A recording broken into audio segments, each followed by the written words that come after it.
नमस्कार दोस्तों, आज आपके समकक्ष एक नई थेरेपी मैं आपको बताने चला हूं जिसका नाम क्रेनियोसैक्रल थेरेपी है। इसको बायोडायनेमिक भी कहते हैं। बायोडायनेमिक, बायो का मतलब होता है living, plants and animal living है। Bio is that branch of science which deals with the study of living beings. जो पौधे हैं हमारे और जो जीव जंतु हैं, इंसान को मिला के ये बायो में आता है। और डायनेमिक्स मीन्स मूविंग, फिजिक्स की चीज आए, मूविंग, हर चीज डायनेमिक होनी चाहिए, ठीक है। Biodynamic cranio CRANIO sacral therapy, ये 10वीं पास भी कर सकता है, इसके सेशन भी होते हैं, और 12वीं पास भी कर सकता है। ये जरूरी नहीं है कि फिजियोथेरापिस्ट MBBS, BDS, BHMS या BMS करें। हमारे इंडिया में बहुत महान गुरुजी हैं, मैं नाम किसी वीडियो में नहीं लेता, बहुत लोग उनको मानते हैं। वो स्ट्रेस, चिंता कम करने के सेशन लगाते हैं, जगह जगह उनके शिविर लगते हैं। वो अमेरिका में और बहुत फॉरेन कंट्रीज में भी जाते हैं। तो उन्होंने भी इस चीज को रिकमेंड किया है। जिनको समझ आ गई होगी तो समझ गए होंगे कौन है वो। तो दोस्तों, ज्यादातर कोर्स महंगे हैं जो कुछ संस्थाएं कराती हैं। आम बंदा जो मेरे तक पहुंचता है वो रूरल एरिया का है, वो 45,000, 70,000, 80,000, लाख, 1.5 लाख 2-3 घंटे के नहीं दे सकता, ठीक है। वो उसके लिए छोटा पैकेज चाहिए जिसमें वो अपनी लाइवलीहुड कमा सके। मैं दावे से कहता हूं कि क्रेनियोसैक्रल थेरेपी बायोडायनेमिक जो है, उसके लिए आपको, अगर आपको आ गई तो आप पैसे भी कमाओगे, प्लस अगर आप एलोपैथी या आयुर्वेदा या और सिस्टम से पंगा नहीं लेते तो आपको एक नहीं हो, आप हीलर हो, आप स्पिरिचुअल हीलर हो, तो आप उस प्रोफेशन में जा भी सकते हो। अगर आपको बैकग्राउंड स्पिरिचुअल हीलिंग में, होलिस्टिक साइंसेज में, साइकोलॉजी में, एक होता है बैच फ्लावर रेमेडीज में है, वो भी पढ़ाई जाती है। इसमें साइकोलॉजी भी पढ़ाई जाती है, एनाटॉमी फिजियोलॉजी का ज्यादा इसमें ज्ञान होता है, न्यूरोमस्कुलर के में पढ़ाई जाती है। बंदा प्लेस भी हो सकता है स्पोर्ट्स के स्पोर्ट्स के कॉर्पोरेट सेक्टर में एज ए मसाज थेरापिस्ट लग सकता है, उसके ऊपर भी जा सकता है। अगर उसके साथ अलाइड क्वालिफिकेशन मिलती जुलती हो तो कहीं का कहीं पहुंच जाएगा। अब समझिए क्रेनियो क्या होता है। ये क्रेनियो, ब्रेन जिस चीज में, जिस बक्से में है उसको क्या बोलते हैं? क्रेनियम। तो cranium is a box which involve the brain. अब मैंडिबल जो है, जो जवाड़ा है, वो तो ब्रेन के चारों तरफ नहीं है। तो इस पूरे क्रेनियम में कितनी बोन्स हुई? 22। कितनी हुई? 22।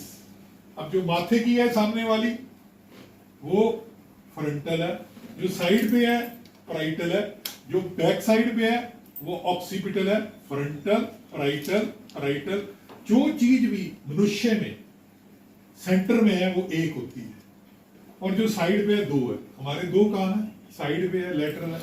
हमारा मैंडिबल 1 है क्योंकि सेंटर में है। स्टर्नम, हमारी छाती, 1 है। ब्रेस्ट 2 है। तो ऐसे ही बोन्स, पैराइटल 2 है। ऑक्सीपिटल, रट्टा मारने की क्या जरूरत है, ऑक्सीपिटल पिछली बोन है, 1 है। ये हो गया। अब याद रखिए LML स्कूटर आया था, LML। अब नहीं, हमारे यहाँ पंजाब में तो नहीं है, ये नहीं पता क्योंकि यहाँ पे एम्बेसडर कम है, महाराष्ट्र में है। निमोनिक्स याद कर लीजिए, या ये याद कर लीजिए, लाला मेघनाथ, LMN, निमोनिक्स हो गया। L से जहां से आंसू निकलते हैं, लैक्रिमल बोन। अब बोलो 1 होगी कि 2 होगी, क्योंकि ये साइड पे है, 2 लैक्रिमल बोन।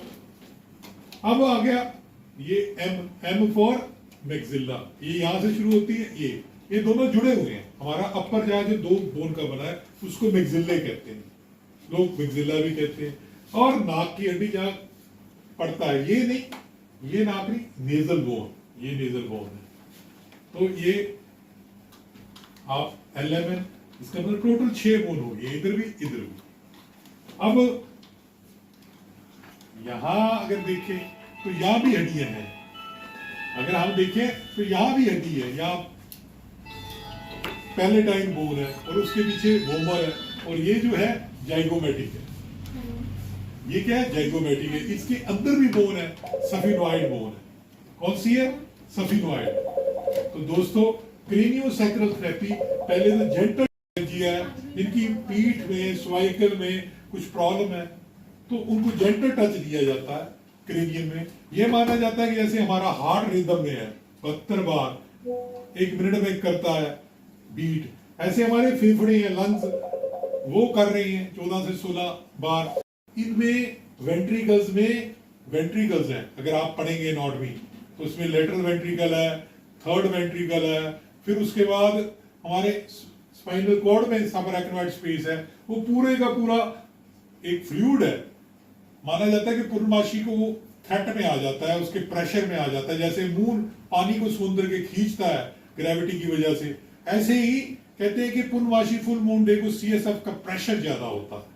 दैट्स वाई बहुत सारे रिलीजियस प्लेसेस में मेले लगते हैं जो स्कैटरी से रिलेटेड प्रॉब्लम्स होती हैं या पैरानॉर्मल साइंसेस जो है एक्टिवेट हो जाती हैं उस दिन, या अमावस को या पूर्णमासी को।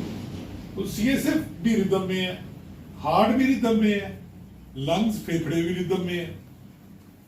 तो अगर ये रिदम खराब हो जाए तो बंदे को बीमारी हो जाती है। ये क्रेनियोसैक्रल थेरेपी जब ये की जाती है इस पे जेंटली, ये कायरोप्रैक्टिस से थोड़ा सा डिफरेंट है, कायरोप्रैक्टिस से थोड़ा सा डिफरेंट है, ऑन दी होल है। अब सैक्रल पोर्शन कौन सा है ये देखिए, ये सैक्रम है, सैक्रम